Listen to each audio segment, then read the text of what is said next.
Assalamualaikum warahmatullahi wabarakatuh. Salam sejahtera bagi kita semua. Kembali lagi di channel Supriyono Berbagi. Apa kabar semuanya? Semoga Bapak Ibu, rekan-rekan semua selalu dalam lindungan Allah Tuhan Yang Maha Esa. Dimudahkan segala urusan, sehat dan sukses selalu, amin. Terima kasih pada Bapak, Ibu, rekan-rekan semua yang telah memberikan like dan subscribe-nya.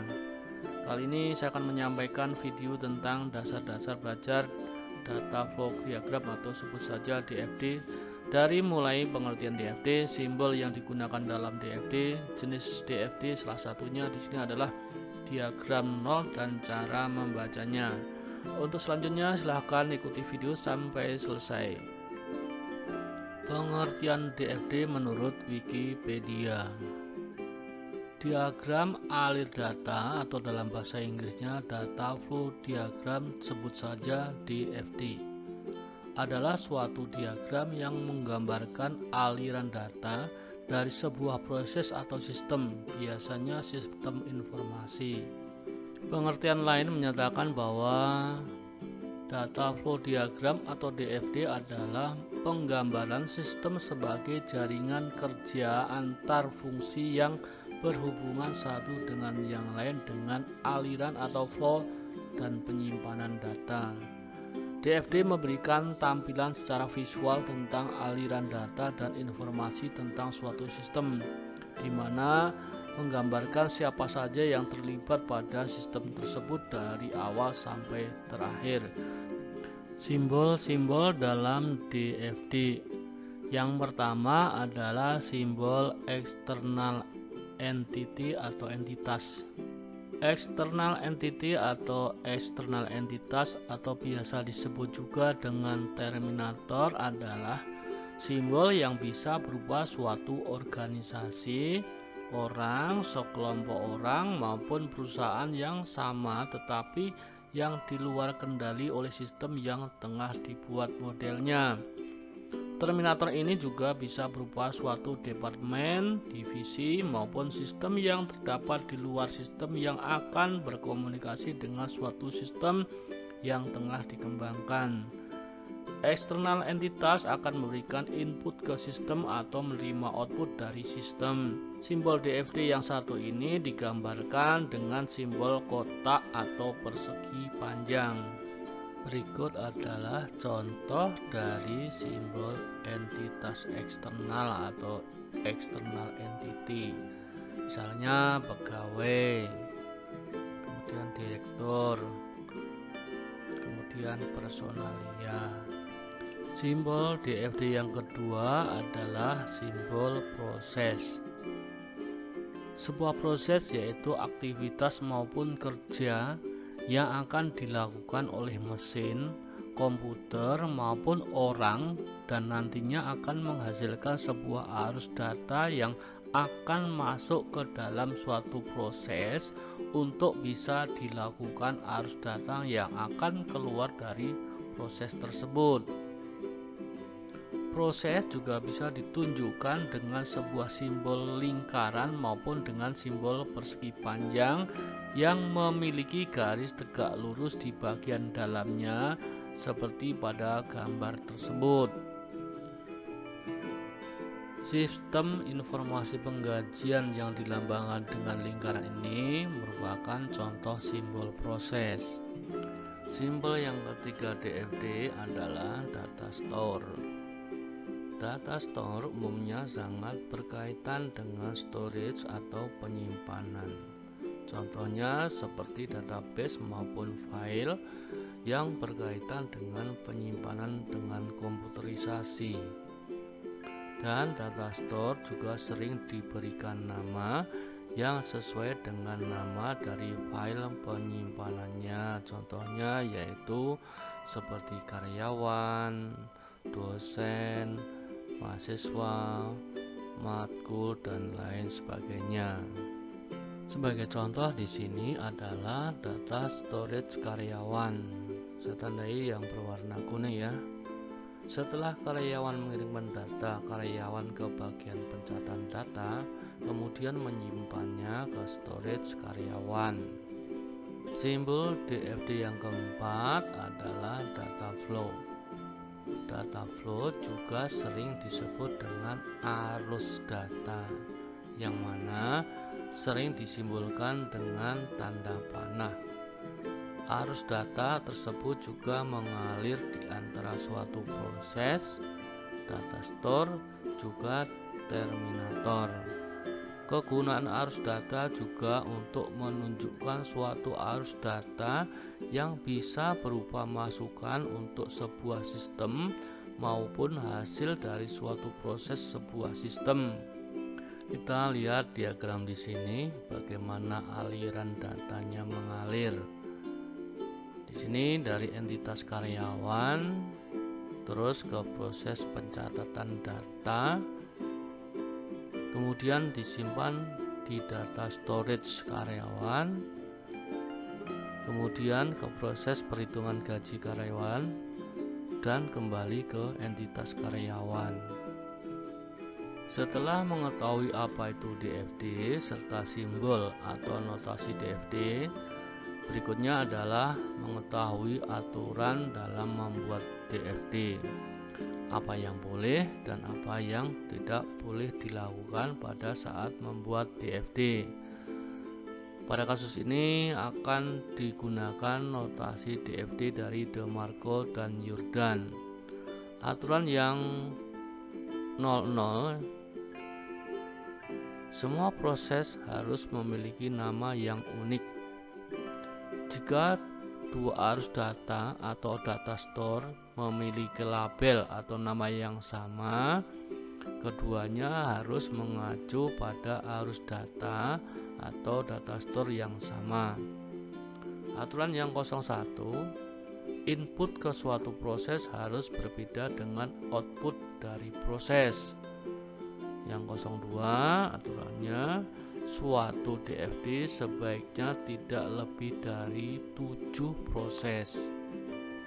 Aturan pembuatan DFD yang 03 adalah tidak ada proses yang hanya memiliki output. Ini berarti proses menghasilkan informasi dari sesuatu yang tidak ada.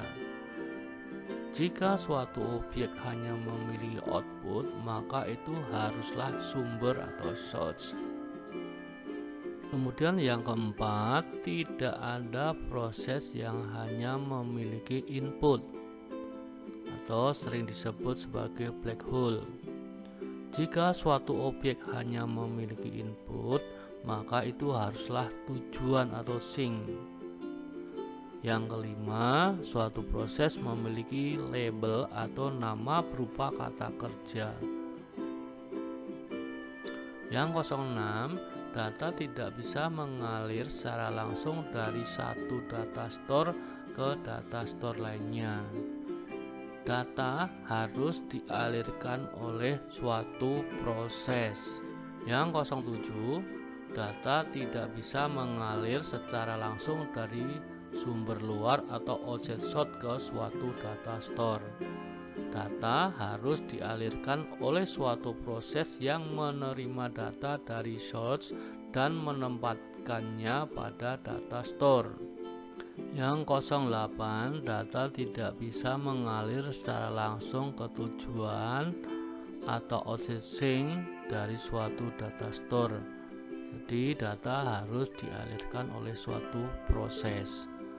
Yang 09, suatu data store memiliki nama atau label berupa kata benda atau non-phrase.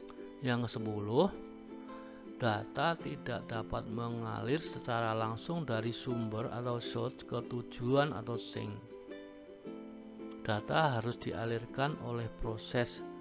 Jika data dialirkan secara langsung dari source ke sink dan tidak melibatkan pemrosesan, maka itu di luar lingkup sistem dan tidak ditunjukkan pada DFD. Yang ke-11, sumber atau source dan tujuan atau sink memiliki nama atau label berupa kata benda. Nomor 12, suatu aliran data hanya memiliki satu arah. bisa saja memiliki dua arah di antara suatu proses dan sebuah data store untuk menunjukkan pembacaan sebelum pembaharuan atau update. Untuk menunjukkan secara efektif pembacaan sebelum update, gambarkan dua aliran data yang terpisah sebab kedua langkah tersebut terjadi pada waktu yang berbeda. Yang ke-13, pencabangan pada aliran data memiliki makna data yang sama dari suatu lokasi ke dua atau lebih proses. Data source, sumber atau source, atau tujuan atau sink yang berbeda. Ini biasanya menunjukkan salinan data yang sama ke lokasi yang berbeda. Aturan yang ke-14, gabungan suatu aliran data memiliki makna data yang sama datang dari dua atau lebih proses, data store, sumber, atau tujuan yang berbeda ke suatu lokasi. Aturan yang ke-15, suatu aliran data tidak dapat langsung kembali ke proses yang sama. Setidaknya harus ada satu proses lain yang menangani aliran data, menghasilkan beberapa aliran data lain dan kembali ke proses semula. Yang ke-16, suatu aliran data ke suatu data store memiliki makna update, bisa delete, bisa add atau change.